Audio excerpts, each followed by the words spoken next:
Betul ke cerita Papa Zola The Movie tu cerita kartun yang sampah? Papa Zola The Movie dijangka mempunyai sequel sekiranya kutipan box office filem animasi itu mencecah 60 juta ringgit. Aku nak nangis. Dia nampak perjuangan seorang ayah kan. Macam mana seorang ayah dan seorang suami nak sorokkan dia punya susahan tu demi nak menceriakan isteri dan anak dia.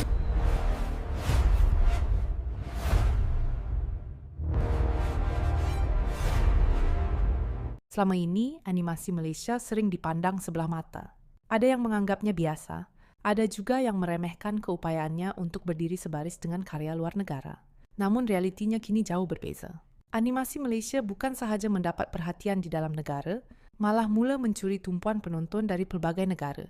Bukan kerana sensasi semata-mata, tetapi kerana cerita, nilai dan emosi yang dibawanya.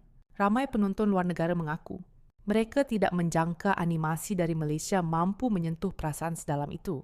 Ada yang terdiam, ada yang tersenyum, dan tidak kurang juga yang terharu hingga menitiskan air mata. Karya-karya ini membuktikan bahawa animasi Malaysia bukan sekadar hiburan, tetapi medium penceritaan yang mampu menyampaikan kemanusiaan, budaya, dan nilai sejagat yang difahami oleh sesiapa sahaja, di mana sahaja. Inilah wajah sebenar animasi Malaysia. Perlahan-lahan menembusi dunia, dan diam-diam menyentuh hati mereka yang menontonnya. Betul ke cerita Papa Zola The Movie tu cerita kartun yang sampah? Ni bukan aku cakap, ni beberapa orang yang cakap macam gini rupa. Buatkan aku rasa marah ha. Sebab kalau sampah ni soalan aku untuk kau. Kenapa filem Papa Zola The Movie sekarang ni masih lagi ada dekat top dekat Pawagam mengalahkan filem-filem yang lain, filem international yang lain macam Avatar ke, Anaconda filem ular tu ke, filem SpongeBob kartun tu pun kalah dengan Papa Zola The Movie. Kenapa? Kau jawab sekarang ni persoalan aku. Oh mungkin kau akan cakap lah macam populasi kanak-kanak dekat Malaysia ni ramai. Jadi mak ayah nak bawa kanak-kanak pergi tengok wayang sebab tu dia dapat kutipan yang banyak. Tapi the thing is, bukan budak-budak aja yang menangis tengok Papa Zola The Movie ni. Orang dewasa macam aku pun menangis. Sebab mungkin animasi targetnya untuk kanak-kanak. Mungkin. Tapi cerita ni syarat dengan mesej untuk orang dewasa macam kita. So aku rasa dah boleh stop kot. Buang stigma-stigma cerita kartun untuk budak-budak je. Papa Zola The Movie is the living proof yang cerita ni bukan untuk kanak-kanak tapi untuk semua orang yang merasai apa yang Papa Zola tu rasakan. Please, buang stigma tu. Dah tahun dah berapa sekarang ni? Apa pendapat korang? Komen kat bawah. Film ini bikin gue percaya kalau AI itu nggak akan pernah bisa gantiin kecerdasan otak manusia. Inilah film Agent Ellie The Movie 2, film animasi Malaysia yang baru aja gue tonton di bioskop. Yuk kita bahas. Bercerita tentang Ali, seorang remaja biasa yang sekarang jadi pilot utama dalam proyek Satria. Dia menggunakan pakaian canggih dengan AI dan harus ngelawan musuh utamanya, Neonimus. Tapi yang bikin makin seru, film ini tuh nggak cuman karakter protagonis yang ngelawan musuh jahat aja gitu ya, tapi ada juga konflik batin, konflik persahabatan, dan juga keputusan besar yang harus diambil sama Ali. Gue bener-bener gak nyangka ya kalau film animasi dari negara tetangga kita itu bisa se-epic ini. Visualnya menurut gue ini edan, detailnya smooth, warna-warnanya juga vibrant, dan setiap scene aksinya itu bener-bener bikin kita engage di kursi bioskop. Gue bahkan bisa ngerasain ya kalau vibe-nya tuh bisa banget bersaing sama film animasi Hollywood gitu ya. Senang juga bisa ngeliat ya gimana film ini tuh mengeksplorasi, nampilin, sekaligus ngejelasin teknologi-teknologi yang digunain sama Ali dan kawan-kawannya lewat visual sinematografinya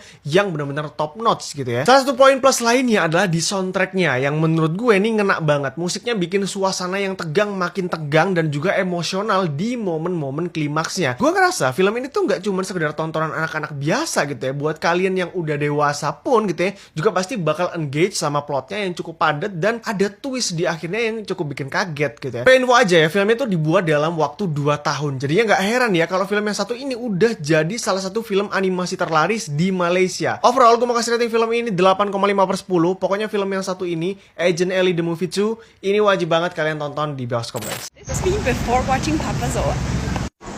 I'm not crying. And this is me after watching Papa Zola. I cried so hard in the beginning when he was doing his little deliveries. I didn't expect to cry at a children's movie. It was so sad.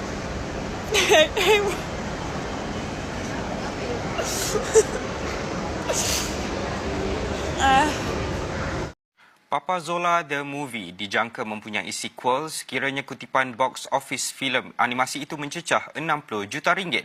Perkara itu didedahkan oleh Nizam Abdul Razak, pengasas dan ketua pegawai eksekutif Monster, menerusi satu hantaran di media sosial sekaligus memberi bayangan jelas terhadap kesinambungan franchise berkenaan.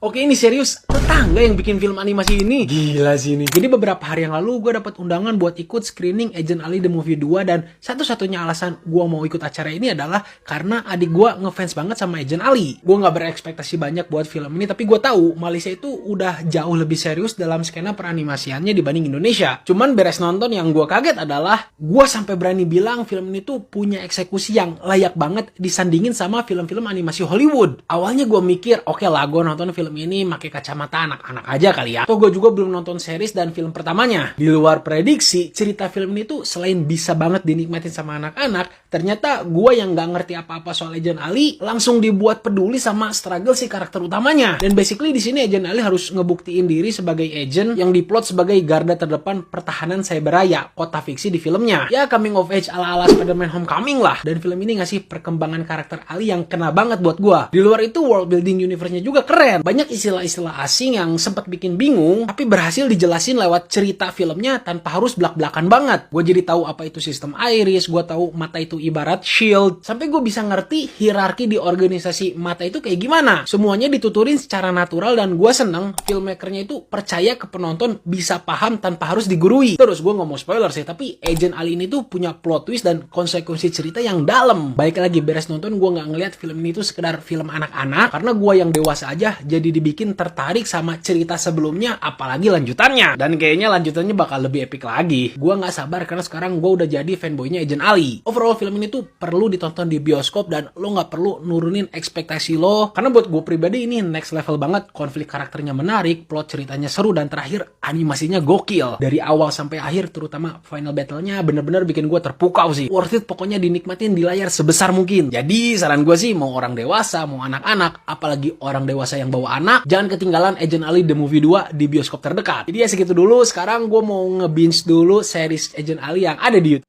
Kalian harus tahu nih, kalau film animasi dari Asia Tenggara dari salah satu karakter Boboiboy Universe ini sudah ditonton sebanyak 3 juta penonton. Bahkan ya, mengalahkan penonton dari Avatar 3 di negaranya.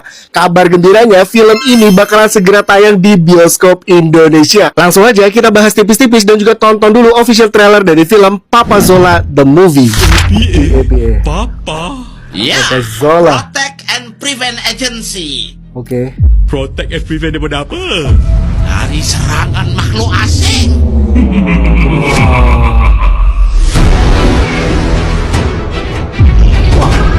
Misi mereka adalah untuk kalahkan manusia dengan mengubah bumi. Power Terra Cibabon! Kira Papa Zola masuk ke dunia game lagi.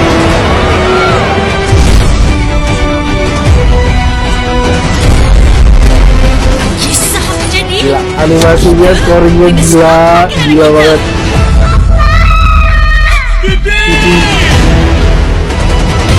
Jangan kau berani sentuh bilik kebenaran!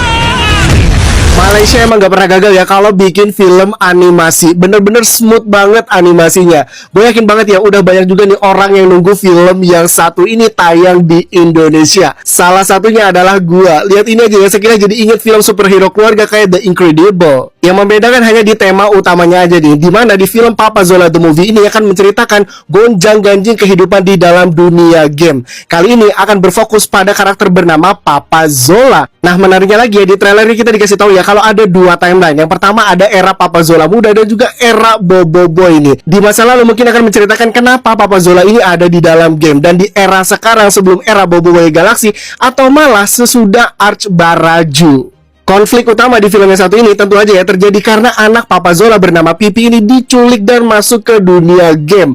Papa Zola pun akhirnya ya harus berjuang demi keselamatan anaknya. Tentu aja ya, perjuangan Papa Zola ini penuh dengan aksi berbahaya dan juga menguji keberanian. Lebih dari sekedar film animasi, karena kita di sini bisa melihat ya kalau Papa Zola The Movie ini menyuguhkan cerita emosional tentang cinta keluarga, tanggung jawab orang tua, dan juga ya pentingnya kebersamaan, dan juga dikemas dengan visual yang sangat menarik. Penuh pesan yang relevan untuk semua usia sih ini. Yang jelas kalau kalian penasaran juga, film Papa Zola The Movie ini akan segera tayang di bioskop di Indonesia mulai tanggal 23 Januari 2026. Let me know juga ya pendapat kalian dan kita bahas di kolom komentar. Sedih mak. Papa Zola ni, kalau hampa nak tengok, hampa bawa anak hampa tau. Bawa anak hampa. Aku surprise lah. Papa Zola ada aksi yang pack. penuh aksi. Dahsyat lah. Sedih yang tak tahan tu. Ni aku buang ni pasal apa, basuh mata aku. Aku sebagai seorang bapa sangat-sangat terasa, terkesan tu filem Pozola ni.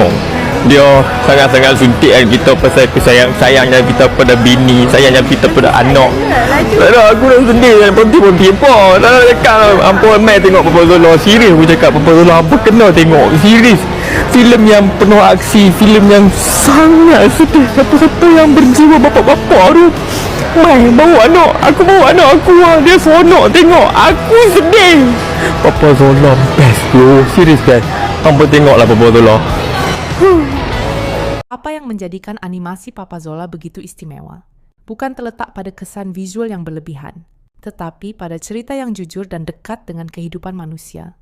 Papa Zola membawa kisah yang ringkas, namun syarat dengan emosi, tentang keluarga, pengorbanan, kasih sayang, dan realiti hidup yang sering dialami oleh ramai orang tanpa mengira bangsa atau negara.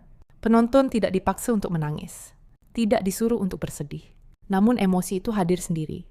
Kerana cerita yang disampaikan terasa benar.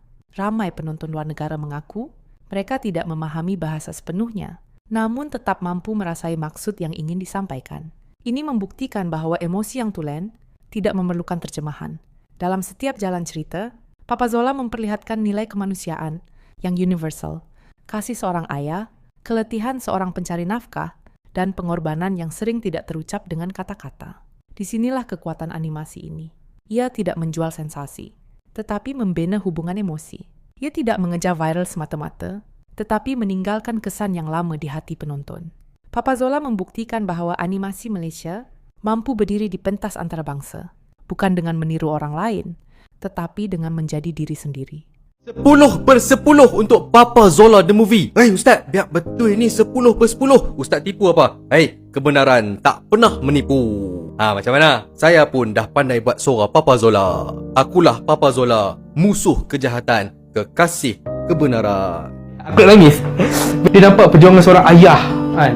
Macam mana seorang ayah dan seorang suami nak sorokkan dia punya susahan tu demi nak menceriakan isteri dan anak dia. Siapa kata filem animasi Malaysia tak mampu membuatkan orang menangis? Filem Papa Zola ni bukan sahaja berjaya menitiskan air mata budak-budak. Bapak budak pun boleh menangis dia tengok filem ni. Aku orang yang mempertikaikan kenapa Papa Zola ni kena ada filem sendiri. Sedangkan watak ni aku annoying gila, tapi Mongstar berjaya membuatkan aku daripada benci Papa Zola ni, sekarang ni aku dah tak suka dia. In fact, filem ni berkali-kali buat aku menangis sebab tengok sisi lain seorang Papa Zola tu. Filem ni memang tunjuk karakter development Papa Zola tu. Memang ditunjuk daripada Papa Zola ni kita annoying dia kan. Kenapa dia ni annoying kan, kenapa dia ni kan. Tapi kita nampak sisi lain Papa Zola tu. Betapa sedih. Aku nak nangis. Aku tak nak cakap lah pasal grafik lah. Dia dah tak nak sentuh lah. Sebab kita tahu Monster kalau bab tu memang ada power. Kita pasal jalan cerita, dia sangat matang.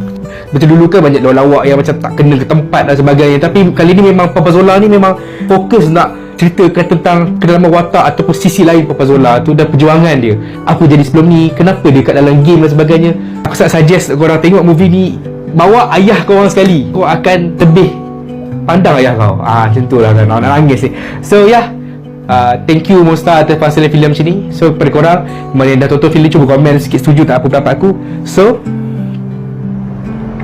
terima kasih. Diorang main sentimen, emosi. Paling aku feel adalah bila flashback. At one point pengorbanan seorang bapa, dia flashback tunjuk pipi daripada awal lahir, wife dengan anak dia. Honestly banyak gila scene menyentuh hati kami. Memang ya Allah, memang aku salute lah dengan tim Monster. Aku bagi 100/10 terus sebab cerita dia memang best. Dia bukan untuk kanak-kanak sahaja dan memang deserve untuk go international. Aku tanya suami aku yang memang tak layan cerita Bobo Boy sebab macam aku memang layan Bobo Boy Makan Batu. So aku tahu daripada storyline awal pun aku tahu Papa Zola ni karakter macam mana. Suami aku tak tengok tapi dia kata best. Aku bukan setakat love, aku proud. Aku proud ini adalah animation Malaysia yang aku menantikan dari aku kecil lagi. Sebab lagi kecil aku memang layan anime. Tapi bila besar, aku sangat bangga ya anak-anak aku dah disajikan dengan animation berkualiti yang macam ni. Buat betul ke cerita Papa Zola The Movie tu cerita kartun yang sampah? Ni bukan aku cakap, ni beberapa orang yang cakap macam gini rupa. Buatkan aku rasa marah ha. Sebab kalau sampah ni soalan aku untuk kau. Kenapa filem Papa Zola The Movie sekarang ni masih lagi ada dekat top dekat Pawagam mengalahkan filem-filem yang lain, filem international yang lain macam Avatar ke, Anaconda filem ular tu ke, filem SpongeBob kartun tu pun kalah dengan Papa Zola The Movie. Kenapa? Kau jawab sekarang ni persoalan aku. Oh mungkin kau akan cakap lah macam populasi kanak-kanak dekat Malaysia ni ramai. Jadi mak ayah nak bawa kanak-kanak pergi tengok wayang sebab tu dia dapat kutipan yang banyak. Tapi the thing is, bukan budak-budak aja yang menangis tengok Papa Zola The Movie ni. Orang dewasa macam aku pun menangis. Sebab mungkin animasi targetnya untuk kanak-kanak mungkin. Tapi cerita ni syarat dengan mesej untuk orang dewasa macam kita. So aku rasa dah boleh stop kot buang stigma-stigma cerita kartun untuk budak-budak je. Papa Zola The Movie is the living proof yang cerita ni bukan untuk kanak-kanak tapi untuk semua orang yang merasai apa yang Papa Zola tu rasakan. Please, buang stigma tu. Dah tahun berapa sekarang ni? Apa pendapat korang? Komen kat bawah. Sentuhan animasi Papa Zola mengajar kita satu perkara penting, bahawa cerita yang ikhlas sentiasa akan menemui jalannya ke hati manusia. Apa yang disampaikan bukan sekadar hiburan, tetapi cerminan kehidupan yang membuat penonton berhenti seketika, merenung dan merasai. Ramai yang datang tanpa jangkaan, namun pulang dengan emosi yang tersentuh. Ramai yang menonton sekadar ingin tahu, tetapi akhirnya terharu tanpa disedari. Inilah bukti bahwa animasi Malaysia bukan sahaja mampu menarik perhatian dunia, malah mampu menyentuh perasaan mereka. Dan Papa Zola telah membuktikannya dengan cerita yang jujur dan sentuhan yang datang dari hati.